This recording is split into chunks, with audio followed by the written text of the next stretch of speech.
여호수아 1장 8절을 같이 봉독해 올립니다.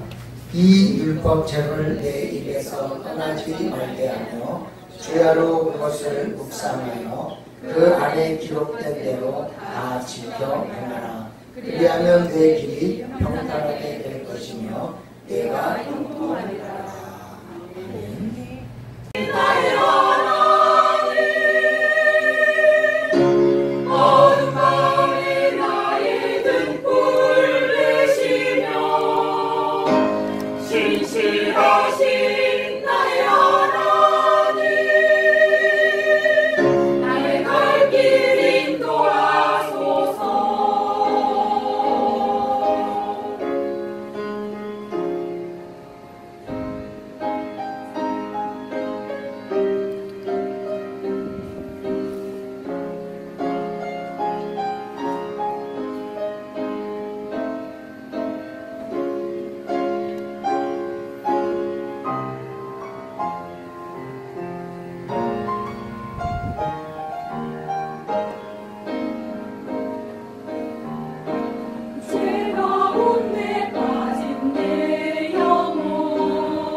인생의 굴곡은 또 곤란하기도 하지만 재미를 주기도 합니다.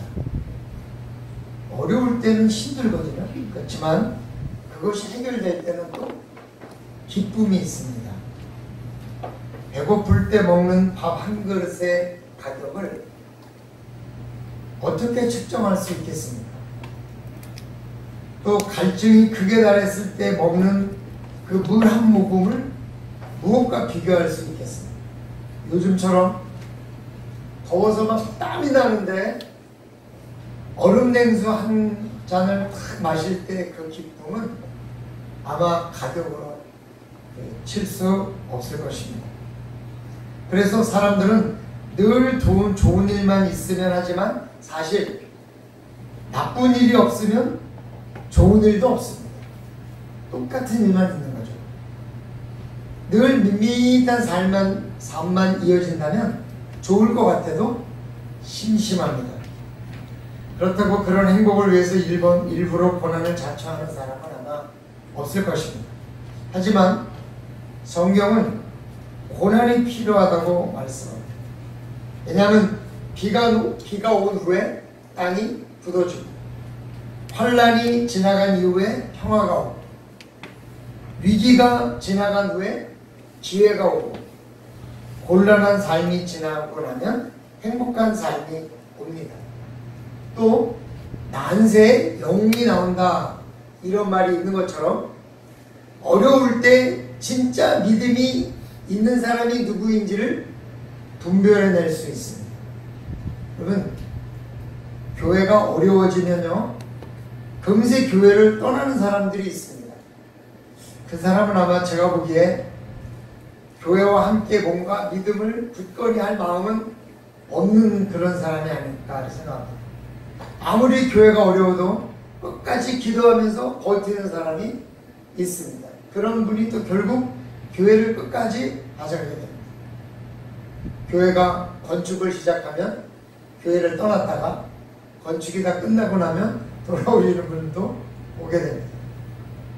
그렇기 때문에 우리는 언제나 성경에서 말씀하신 대로 인내가 필요합니다. 근데 누구에게나 위기가 지나고 기회가 오는 것은 아닙니다. 어떤 사람은 위기를 극복하지 못하고 좌초하게 됩니다. 그러나 어떤 사람은 위기를 극복하고 기회를 잡게 됩니다. 왜 그럴까? 왜 어떤 사람은 위기가 와도 그 위기 속에서 기회를 잡고 어떤 사람은 위기를 만나면 좌초하게 되는 걸까? 오늘 성경이 그 답을 주는 것입니다. 오늘 평탄한 삶, 형통한 삶을 위해서 해야 되는 것이 무엇인가? 첫째로 율법책을 내 입에서 떠나지 말게 하라. 이 말은 뭐냐면 말씀을 읽어라. 이 여기서 말하는 율법책은 성경을 말하는 거죠. 성경을 입에서 떠나지 말게 하라. 계속 읽어라. 그런 말입니다. 성경은 쉬지 않고 밥 먹고 잠도 줄이고 성경을 읽어도 제가 제일 빨리 읽는 사람을 5일 만에 통독하는 걸 봤습니다. 그러니까 아무리 빨리 읽어도 5일은 걸린다. 여러분 아마 올해도 내가 올해는 성경을 한번 읽어야지 마음을 먹었지만 지금쯤 어디까지 읽었는지 이거 잊어버린 사람도 분명히 있을 거예요. 정말 성경을 연구한 말씀 책이 굉장히 많지만 어떤 책도 이거 한 권이면 딴 것이 필요 없다라고 생각되어지는 책은 없습니다. 그래서 제 방에 책이 무수히 많지만 그래도 또 역시 책이 필요할 때가 있고 또 다른 연구의 결과를 찾을 때가 있습니다. 그만큼 방대한 양의 말씀이기 때문에 늘 읽지 않으면 이 말씀은 잊어버릴 수밖에 없는 거죠. 근데 여러분 어떻습니까? 성경을 읽으십니까? 성경을 눈으로 보십니까? 대부분 많은 분들이 성경을 눈으로 봅니다. 물론 아예 눈으로도 안 보시는 분에게는 제가 뭐라고 말씀드릴 수 없으나 그래서 보면 눈으로 봐요. 근데 저는 눈으로 보지 말고 읽으라고 자꾸 강조합니다. 왜냐하면 눈으로 읽으면 두 번의 효과가 있습니다. 하나는 눈으로 본 글자가 머리가 기억하고 이게 한 번입니다.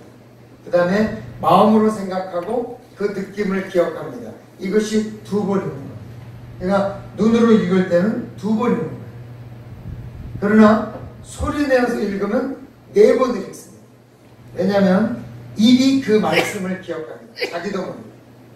늘 읽다 보면 입이 그냥 입이 중얼거리는 게 아니라 이 입에 있는 신경 근육을 움직여서 뇌가 이 목청에, 혀에, 이 부강 구조에 다 명령을 내려가지고 얘가 어떤 소리를 내도록 명령을 합니다. 그래야 이게 읽어지거든요. 그렇기 때문에 이걸 계속 읽으면 입이 그 말을 기억합니다. 여러분, 오늘 아침에도 어떤 집사님이 제 방에 들어오면서 교장선생님 그러고 들어왔어요. 왜냐하면 늘 그렇게 그런 말이 입에 붙다 보니까 자기도 모르게 그렇게 나오는 거죠. 그래서 제가 웃으면서 학교 가서는 교장선생님 보러 목사님이 그러죠? 그랬어요. 정말 그렇대요. 그렇게 실수가 나온대요. 선생님 보러 집사님이라고 그러고 집사님 보러 선생님이라고. 왜냐하면 이 입을 움직이는 부강 구조를 움직이는 뇌세포들이, 뇌신경세포들이 그런 말을 자주 하도록 시스템이 되어 있기 때문에 자기도 모르게 그 말이 자주 나오는 겁니다. 그러니까 자꾸 읽으면 내 입에 성경의 많은 말씀들이 입에 붙습니다.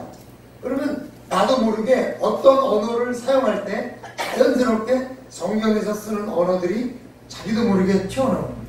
이게 성경에 나오는 말씀이 굉장히 고급진 말씀이죠. 그래서 여러분이 성경에 나오는 말씀을 자꾸 말하면요, 나도 모르게 여러분의 인격이 올라갑니다. 어떤 사람은요, 욕을 자꾸 합니다. 욕을 자꾸 하면요, 그 욕이 자꾸 기억이 되고 욕은 쉽게 나오기 때문에 나도 모르게 욕이 튀어나올 때가 있어요. 여러분, 양복을 잘 입고 멋있게 입은 사람이 우아하게 걸어가는 입에서 욕이 탁 튀어나온다고 생각을 해보세요. 그럼 그 사람의 인격이 어느 날 갑자기 확 떨어지는 거죠. 그렇기 때문에 입을 자꾸 이야기하면 내 입이 어떤 단어를 자주 말하는 것으로 기억됩니다. 2번째, 성경을 읽으면요, 그 입을 움직이기 위해서 뇌가 기억합니다. 그리고요, 내가 말하는 것을 듣습니다. 들어서 다시 기억합니다.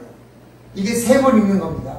그리고 마음에 그 말이 자리를 잡습니다. 그래서 4번, 내가 성경을 소리내서 읽으면 4번 읽는 효과가 나는 거예요. 성경을 읽은 사람과 불경을 늘 읽는 사람이 다릅니다. 성경을 매일 읽으면 사랑, 은혜, 회개 이런 말을 쓰는데, 불경을 자주 읽으면 자비, 은공, 감마 이렇게 얘기합니다. 이게 자기가 어떤 말을 쓰고 어떤 말을 읽고 어떤 말을 기억하느냐에 따라서 다른 거죠. 그래서 귀도 읽고 눈도 읽고 이 오감이 다 읽고 이렇게 하면은 뇌가 기억하기 때문에 4번의 뇌에 기억하는 장소에 하나님 말씀이 읽혀지는 거죠. 그래서 성경을 입에서 떠나지 말게 하라는 말은 그냥 눈팅하는 게 아니라 말을 자꾸 내가 소리내서 읽으라는 겁니다. 여러분, 제가 암송을 할 때 여기다가 이렇게 주보에다 넣어드리잖아요. 그러면 이 주보를 갖고 다니면서 혹은 이 주보만 오려가지고 붙여놓고 자꾸 외우려고 하지 마시고 자꾸 읽으세요. 자꾸 읽으면 저절로 외워집니다.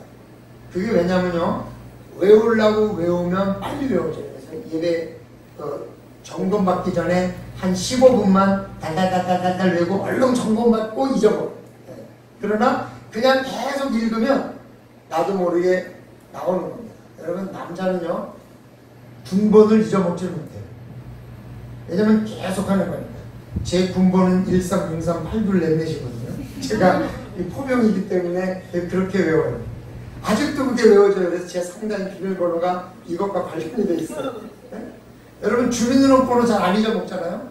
안 잊어먹어요. 왜 하냐면 자꾸 말하고 기억하기 때문에 저절로 외워지는 거예요. 자기도 모르게. 그렇기 때문에 자꾸 입에서 말하는 건 굉장히 중요합니다. 우리 뇌가요, 생명체예요. 여러분, 자주 읽고 생각하는 것은요, 더 자주 생각날 수 있도록 하는 능력이 있어요. 여러분, 뇌를 여러분이 움직이시는 것 같죠? 그렇지 않아요. 사실은 뇌는 내 스스로 움직여. 오히려 뇌가 나를 움직인다고 하는 말이 더 맞을지도 몰라요. 그 내용을 잘 생각나도록, 잘 기억날 수 있도록 찾기 쉬운 것에 뇌가 기억을 해요. 그래서 내가 자주 쓰는 말은 내가 자주 기억할 수 있는 기억 위치로 옮겨요. 그래서 말씀을 잘 읽으라는 말은 그 말씀을 자주 기억할 수 있도록, 나를 움직이는 가장 선두에 그 말을 기억할 수 있도록, 내가 뭘 하려고 할 때 제일 먼저 생각하는 단어가 될 수 있도록 내가 말을 계속 하라는 겁니다. 그래서 자주 읽고 성경을 자주 기억하려고 애를 쓰면 내가 기억하는 가장 빠른 위치에, 그 뉴런이 가장 빨리 찾아낼 수 있는 위치에 기억을 해놨다가 딱 찾게 되는 겁니다. 그래서 우리 성도님들이 나를 움직이는 기억 소재의 가장 선두에 하나님 말씀을 두면요, 무슨 일이 있을 때마다 제일 먼저 성경 말씀이 생각합니다. 그래서 내가 어떤 일을 해결하려고 할 때 인간적인 방법이 아니라 하나님적인 방법으로 해결할 수 있는 가장 중요한 체계를 내가 만드는 거예요. 근데 이게 얼마나 중요한지 몰라요. 그래서 우리 성도님들은 항상 말씀을 읽으세요. 제가 정 안 되면요, 일주일에 한 구절 암송 숙제 드리는 것만이라도 자꾸 읽으세요. 차에 탈 때 읽고, 할 때 읽고, 주방에 앞에다 붙여놓고, 싱크대에 붙여놓고 또 읽고, 휴대폰에다가 메모리 해놓고 또 읽고, 자꾸 읽으세요. 사진을 찍어놓고 읽으세요. 자꾸 읽으면 그 말씀이 내 머릿속에 제일 가까운 곳에 기억됐다가 어떤 문제가 있을 때 팍 기억이 나는 거죠. 그래서 말씀을 잘 읽으시고 자주 읽으시고 많이 읽으시는 주의 백성들이 되시기를 주님의 이름으로 축원합니다. 우리가 평탄하고 형통하기 위해서 해야 되는 것은 둘째로 율법책을 주의하러 묵상하는 것입니다. 낮과 밤. 묵상을 한다는 것은요, 그 말씀을 자꾸 되새긴다는 말이죠. 한 번 되뇌이면 뇌 속에 한 번 더 기억, 두 번 되뇌이면 뇌 속에 두 번 더 기억됩니다. 그러니까 묵상을 하면 할수록 그 말씀이 더욱 우리 마음속에 기억이 되는 거죠. 한 번 읽으면 단기 기억 장소에 들어갑니다. 7번 읽으면 장기 기억 장소로 들어갑니다. 그 다음에는 영원히 기억되는 장소로 들어가는 겁니다. 그래서요, 성경을 찾을 수는 없어도 7번 이상만 읽어서 여러분 머릿속에 기억시켜 놓으면요, 무슨 문제가 있을 때 뇌가 그 말씀을 찾아냅니다. 또 그 말씀을 묵상하면요, 말씀이 느껴지고 감동을 주잖아요. 때로는 마음이 뜨거워지기도 하고 눈물이 흐르기도 합니다. 행복한 느낌이 나기도 하고 갑자기 머리에 망치를 얻어맞은 것 같이 큰 충격을 받기도 합니다. 이런 말씀이 있었구나. 그러면 그런 것들은 더 잘 머리에 기억이 되죠. 그래서 잘 기억이 되고 많이 기억을 해두고 강하게 기억을 해두면 하나님 말씀을 많이, 그리고 크게 기억해 둔다는 것이죠. 여러분 혹시 그런 체험을 해보셨나요? 간혹 어떻게 하면 좋을지를 아무리 생각해봐도 해법이 안 생겨서 에이 잠이나 자자 그리고 잠을 잤는데 아침에 딱 뜨는 순간에 아 그렇게 하면 되지 라고 해법이 생각날 때 혹시 있으셨는지 모르겠어요. 저는 직장에서 프로그램을 짤 때 그런 체험을 가장 많이 합니다. 이거를 어떻게 로직을 짜야 이 문제를 해결할 수 있을까? 이걸 고민하다 잠이 들었는데 아침에 깨어나는 순간에 아 이렇게 로직을 짜면 해결이 되겠구나 그래서 해결한 적이 굉장히 많아요. 그게 왜 그러냐면 우리가 잠을 자면 뇌도 잠을 자는 게 아니라 뇌는 일을 합니다. 그래서 내가 수많은 것을 기억해 놓은 이 어마어마한 기억 장소에 있는 것 중에서 이 문제를 해결할 수 있는 방법이 뭔지를 밤새도록 이 뇌가 찾습니다. 관련된 단어를 통해서 찾고 관련된 사건을 통해서 찾습니다. 그래서 답을 찾으면 그 기억을 꺼내와요. 꺼내와서 내가 기억할 수 있는 자리에 딱 놔뒀다가 잠이 딱 깨지는 순간에 그 사실을 딱 알려줍니다. 이 뇌라는 게 어마어마한 능력을 가지고 있습니다. 그러니까 여러분 이 성경 말씀을 내가 자꾸 암송해서 머릿속에 기억해두면 내가 문제가 해결되기 어려울 때, 고민할 때, 잠을 잘 때 그 일을 내가 찾아가지고 그 말씀을 가지고 해법을 우리에게 가르쳐 주는 거야. 근데 그 해법은 어떤 해법이냐? 하나님이 원하시는 해법이야. 왜? 성경이. 근데 만약에 우리가 사람한테 물어보고 여러 사람한테 물어보면 이렇게도 대답하고 저렇게도 대답하지만 그 일은 근본적으로 해법이 아니에요. 왜? 사람의 생각이야. 그거는 어떤 사람이 경험한 이야기일 뿐이지 진리는 아닙니다. 누가 예를 들어 기도해. 그것도 좋은 것 같지만 그분은 기도해서 그 문제를 한번 풀었기 때문에 기도를 하라는 거지 반드시 기도를 해서 풀어질 수 있는 문제가 아닐 수도 있다는 거예요.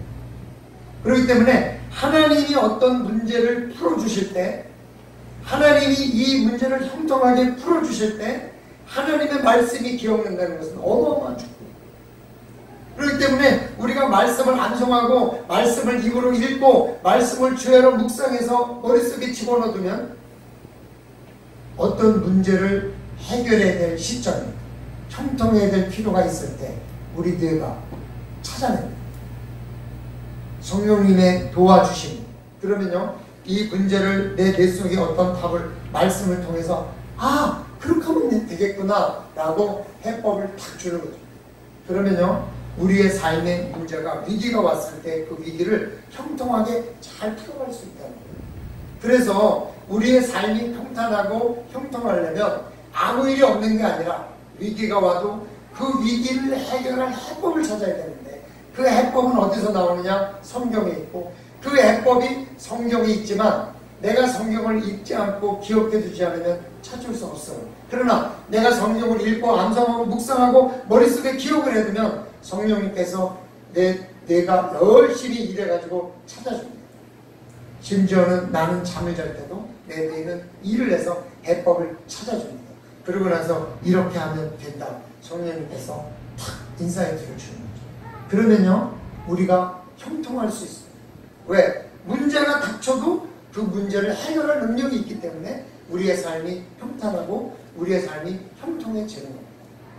그러므로 여러분, 이렇게 말씀을 들을 때는 사실 기억 못할 수도 있고 잊어먹을 때도 있어요. 그러나 이렇게 들은 말씀들을 기억해 놨다가 어떤 문제가 있을 때 하나님께서 그 말씀을 기억나게 만드는 거기 때문에 여러분이 늘 와서 그저 말씀을 듣는 것도 굉장히 중요합니다. 제가 어떤 한 분을 위해서 말씀을 준비한다면 그분에게 필요한 말씀을 전하겠지만 사실 이 대중예배, 공중예배라는 것은 어떤 한 사람을 위한 것이 아니라 정말 우리 모두를 위한 것이기 때문에 그러면 지금 이 문제가 필요 없는 사람은 못하러 듣느냐? 그게 아니라 이렇게 들어두면 하나님께서 어느 날인가 이 말씀을 기억나게 하는 그런 능력이 성령을 통해서 있기 때문에 여러분이 해법을 가져가니까 평탄한 삶을 살게 되고 형통한 삶을 살게 되는 것입니다. 그래서 우리가 문제가 생길 때 적절한 해법을 찾기 위해서 하나님은 늘 말씀을 읽고 늘 말씀을 묵상하라 이렇게 말씀을 해주고 있는 것입니다. 그러므로 사랑하는 성도 여러분, 우리가 말씀을 주야로 묵상하고 또 그 말씀을 입으로 자꾸 읽어서 내 삶 속에 어떤 해법이 필요한 그 말씀의 적절한 말씀이 기억나게 할 수 있도록 나를 준비시키는 은혜가 우리 성도님들에게 있어서 우리 성도님들의 삶이 항상 평탄하고 형통한 삶이 되시기를 주님의 이름으로 축원합니다. 우리 옆에 분에게 이렇게 한번 축복하세요.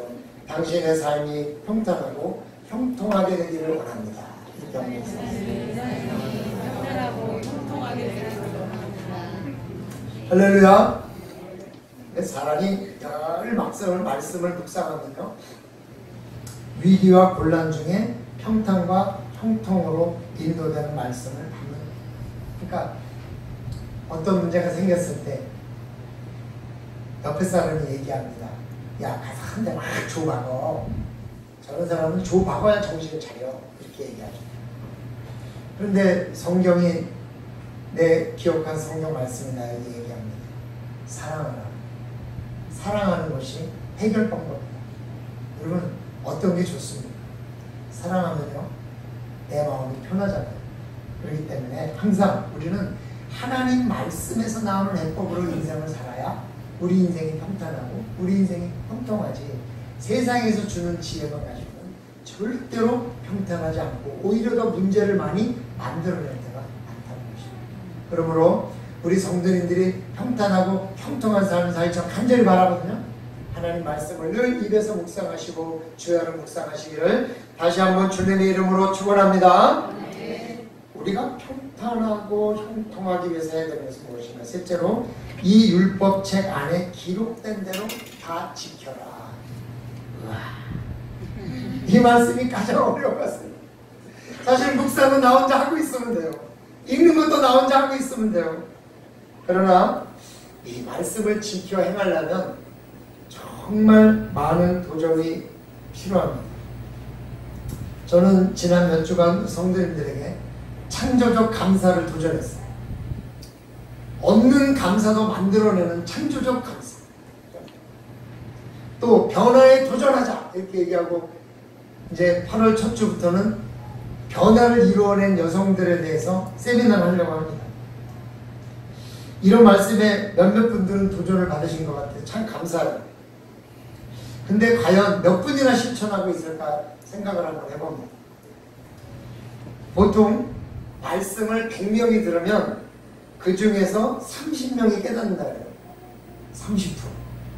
그리고 그대로 살아가는 사람은 5%에서 6% 정도 된다 그래요. 그러니까 말씀을 들어도 여기 계신 분들 중에 이 확률로 보면 한 3분 정도만 말씀을 실천하고 있을 거다, 그런 얘기죠. 그 말은 뭐냐면 그만큼 어렵다. 말씀을 듣고요, 아멘, 정말 은혜 받았어, 그건 쉬워요. 물론 그것도 잘 안 하시는 분은 얘기할지어다. 그런데 그게 깨달아지고 은혜 받았습니다 하더라도 그대로 삶을 바꾼다는 일은 정말 힘들어요. 그죠? 한 10번쯤 들어야 한 번쯤 실천할 수 있을란가 말란가 해요. 이 말씀을 꼭 실천해야지, 그리고 집에 가서 방에다가 크나맣게 써가지고 창조적으로 감사하자 써붙인다 그래서 되는 게 아니에요. 제 카톡에다가 창조적으로 감사하자 제가 이렇게 바꿔놨어요. 저도 그 말씀이 너무 좋아가지고 나도 감사하자. 그래서 무조건 감사하자, 좋은 쪽으로 감사하자. 그랬는데요, 때로는 불평이 나올 때가 있는 제 자신을 보면서, 말씀을 전하고 그렇게 하려고 해도 안 되니 우리 성도님들은 얼마나 힘들까 하는 생각을 해봅니다. 어떤 교회에서요, 옛날에 저쪽 경상도 쪽에 있는 어떤 교회에서 있었던 이야기입니다. 목사님이 됐는데 이걸 못 끊었어. 목사님이 되셔가지고 참 이게 그렇게 힘들어요. 그래가지고 이 목사님이 이제 이게 담배를 펴야 되는데 집에서도 필 수 없고 교회에서도 필 수 없으니까 주로 어디서 폈겠습니까? 화장실에서 폈죠. 근데 이제 옛날에는 시골 교회는 화장실이 뭐 지금처럼 수세식이 아니고 부세식이고 뭐 하여간 이렇게 동떨어져 있는 거잖아요. 그래가지고 이제 이 목사님께서 화장실에 앉아서 이제 담배를 이제 자주 폈었던 모양이에요. 근데 이제 평일날은 성도님들이 많이 안 오니까 편안하게 이제 설마 주일날이야 피셨겠어요. 하루야 처먹었지.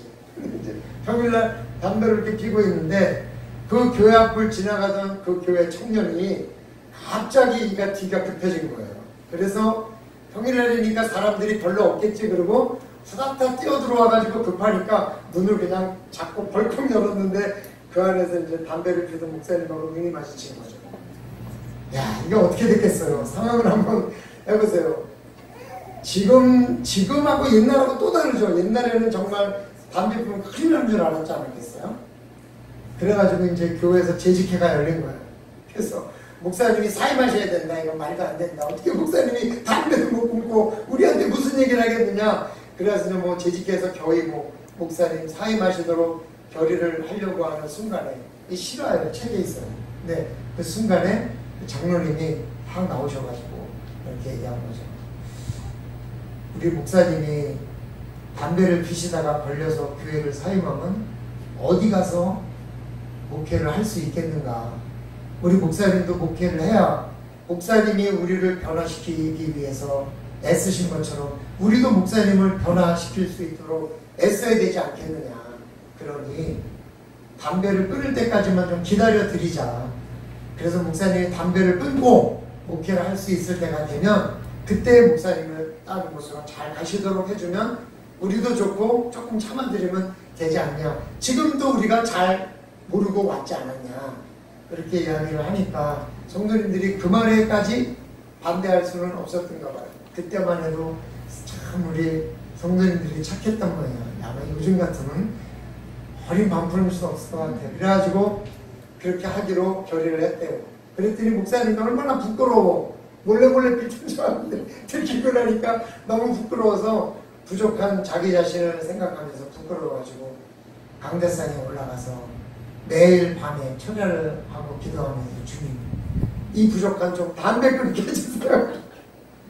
기도를 하다 보니까 은혜가 된 거예요. 은혜가. 그렇잖아요. 매일 밤에 그걸 기도하다 보니 자기 자신이 얼마나 한심해. 사실 목회자도 기도할 때 은혜가 되는 건 뭐냐면 내 자신의 한심함을 깨달을 때 그게 참 은혜가 되거든요. 그러니까 이 목사님이 그냥 은혜를 풍성하게 받아가지고 담배도 끊고 성령 충만해지니까 말씀도 아마 더 그 성도들에게 은혜를 끼쳤나 봐요.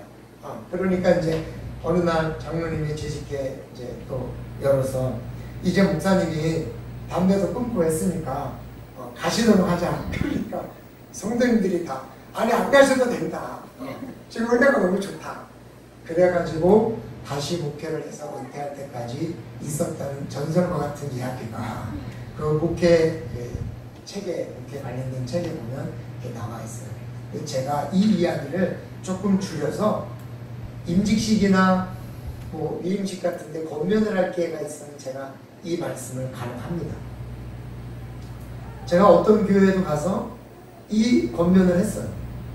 임직식 때 장로님이 되고 안수집사님 되고 권사님이 임식해서 여러분이랑 이렇게 교회를 살리고 목회자를 살릴 수 있는 그런 임직자가 됐으면 좋겠다. 이렇게 제가 권면을 했거든요.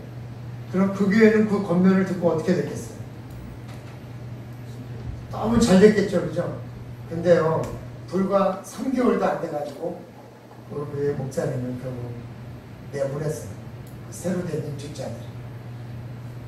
그래서 제가 그분하고 만날 기회가 있어가지고 아니 제가 그때 이렇게 권면을 드렸는데 목사님이 뭐가 그렇게 문제가 돼서 그러면서 이 세상에 목사님 문제없는 목사님 한번 모셔볼 자신 있냐고.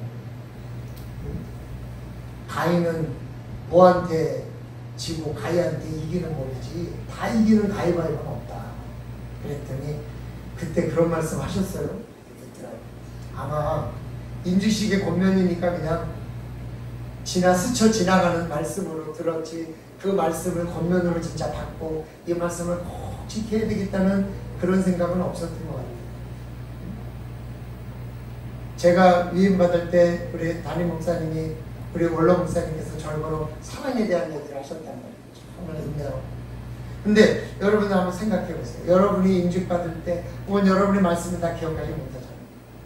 오늘도 내가 어떤 말씀을 듣든지 그 말씀을 듣고 그대로 실천해야 되겠다라는 강한 마음을 가지고 와서 말씀을 들을 때 그 말씀이 우리를 변화시키고 그 말씀이 우리에게 깨닫습니다. 그러나 그냥 예배에 참석해서 만약에 왔다 그러면 아무리 아마 좋은 말씀을 들어도 그 말씀이 우리를 변화시킬 수는 없는 것 같아요.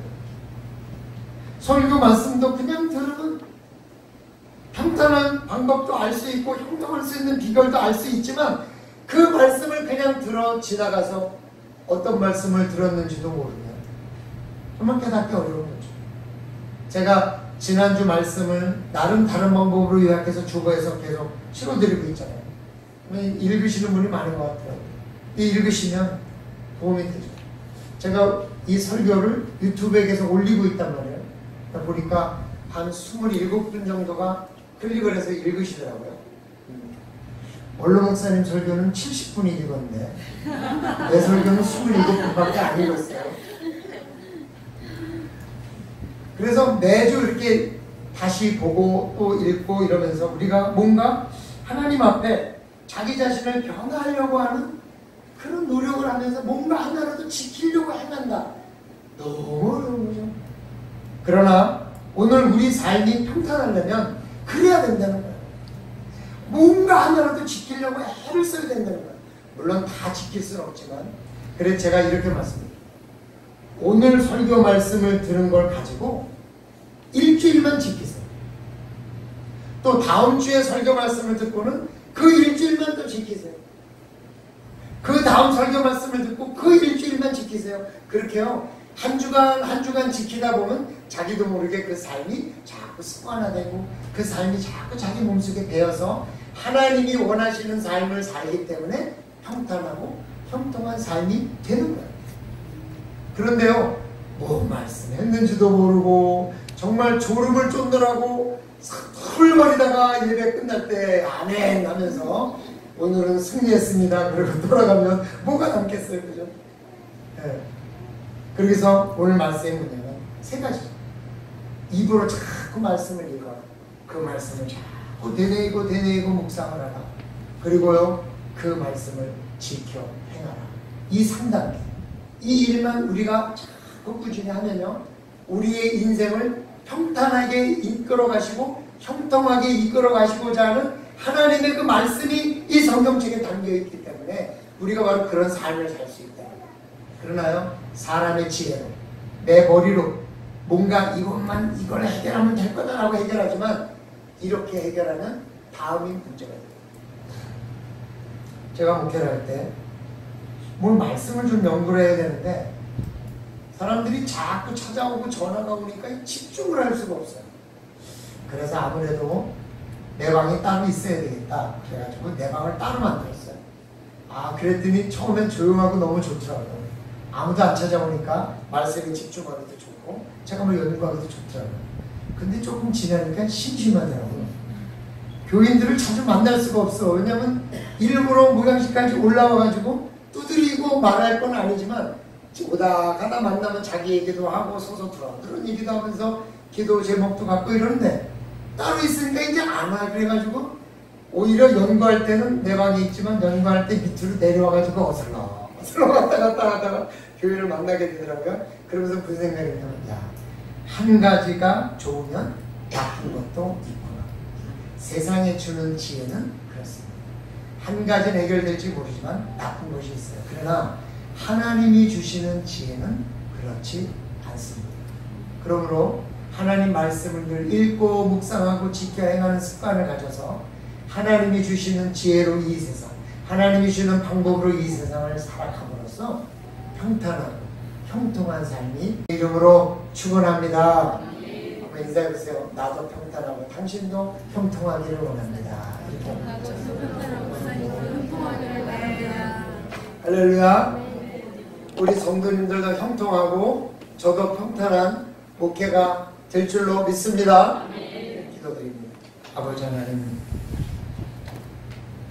정말 우리 하나님은 하나님을 믿는 백성들이 평탄하고 형통하기를 원하시는데 우리가 우상을 믿다가 하나님에게 질려고 세상의 방법대로 살다가 오히려 잘못된 길을 걸었다가 어려움을 겪을 때가 얼마나 많은지 모르겠습니다. 우리가 늘 하나님 말씀을 내 입술로 고백하고 내 마음으로 고백해 그 말씀을 지켜 행하려고 애쓰면서 하나님이 우리에게 주시기를 원하는 평탄한 삶을 누리고 하나님이 우리에게 위기를 극복하고 형통한 삶을 살기를 원하시는 그 삶을 우리 성도님들이 살아드려서 하나님께 영광도 올려드리고 또 우리의 성도님들도 보람있는 삶이 되어지기를 원하오니 우리 성도님들이 오늘 또 이 말씀을 듣고 한 주간 이 말씀을 붙들고 살 수 있도록 성령님께서 깨닫게 하여 주시옵소서. 감사드리며 예수님의 이름으로 기도드리옵나이다. 아멘.